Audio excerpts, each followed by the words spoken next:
So ఈ kidney problem రావడానికి diabetes one of the most important reason. డయాబెటిస్‌లో అది కూడా అందరికీ కిడ్నీ ప్రాబ్లం రాదు. డయాబెటిస్‌లో ఒక 30-40% ఆఫ్ పేషెంట్స్‌కి కిడ్నీ ప్రాబ్లం వస్తది.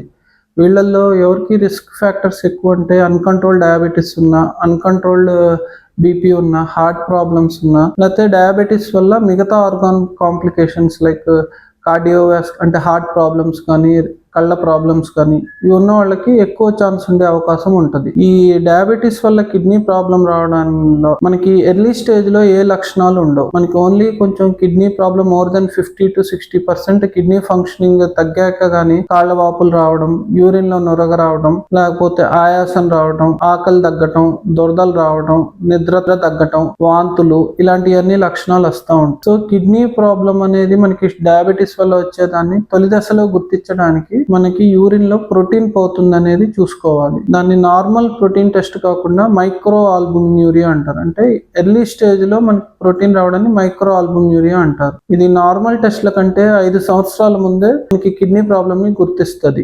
దీన్నే డయాబెటిక్ నెఫ్రోపతి అంటారు. ఇవి కాక ఇంకా అదర్ కాజెస్ ఉంటాయి డయాబెటిస్ పేషెంట్స్ లో కిడ్నీ ప్రాబ్లం రావడానికి. లైక్ ఇన్ఫెక్షన్స్ రావడం, లేకపోతే కిడ్నీలో స్టోన్స్ రావడం, లేదా ఏమన్నా పెయిన్ కిల్లర్స్ ఏమన్నా వాడటం, లేదు అంటే మనకి కిడ్నీలో బ్లాడర్ ప్రాబ్లమ్స్ రావడం, దాన్ని డయాబెటిక్ సిస్టోపతి అంటారు. సో ఇవన్నీ కిడ్నీ ప్రాబ్లమ్ రావడానికి షుగర్ కాకుండా ఇంకా అదర్ రీజన్స్, అంటే డయాబెటిక్ ప్రాబ్లం ఉన్న వాళ్ళలో కిడ్నీ ప్రాబ్లం రావడానికి అదర్ రీజన్స్. సో వీటికి ట్రీట్మెంట్ ఏంటంటే మనకి ఎర్లీగా మెడికల్ మేనేజ్మెంట్ ద్వారా బీపీ షుగర్ కంట్రోల్ పెట్టుకోవటం, ఇంకా కొన్ని రకాల మందులు మనకి లైక్ ఏస్ ఇన్హిబిటార్స్ ఆర్ ఏఆర్బిస్, ఇవి బీపీ కంట్రోల్ చేయడానికి యూజ్ చేసే మెడిసిన్స్. ఇవి ఎర్లీ స్టేజ్ లో వాడితే మనకి ప్రోటీన్ యూరియా తగ్గించి కిడ్నీ వ్యాధి అనేది పెరగకుండా చేస్తుంది. అలానే షుగర్ కంట్రోల్, వీటిల్లో స్పెసిఫిక్ గా మనకి SGLT2 ఇన్హిబిటార్స్ అని ఉంటాయి. ఇవి యూరిన్ లో గ్లూకోజ్ ని పంపించేసి కిడ్నీ మీద ఒత్తిడిని తగ్గించి ప్రోటీన్ ని తగ్గించి కిడ్నీ స్టేజ్ పెరగకుండా చేస్తుంది. ఈ రెండు కాకుండా ఇంపార్టెంట్ మెడిసిన్ ఇప్పుడు ఈ మధ్యలో కొత్తగా వచ్చింది మినరలోకార్టికాయిడ్ రిసెప్టార్ యాంటాగనిస్ట్, ఫిన్రెనోన్ అని. ఈ మెడిసిన్ కూడా మనకి కిడ్నీలో ప్రోటీన్ ని తగ్గించి